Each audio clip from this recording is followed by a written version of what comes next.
Taqdirga жазылынган адамдын бактылуу бактсыз экендиги, тозоку бейиш экендиги жазылынган.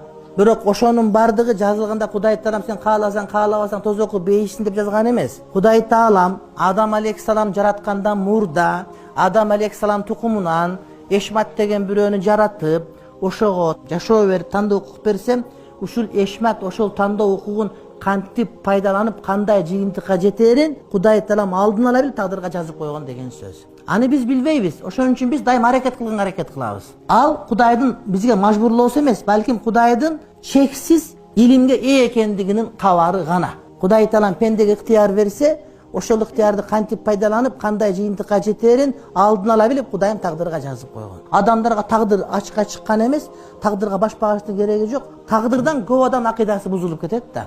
Ошого таянып алып амал кылбай коет. Эгерде ага таянса кандай эмне үчүн Куран түшүп бул адал буларам деген сөздөрдүн мааниси калбай калат эле да.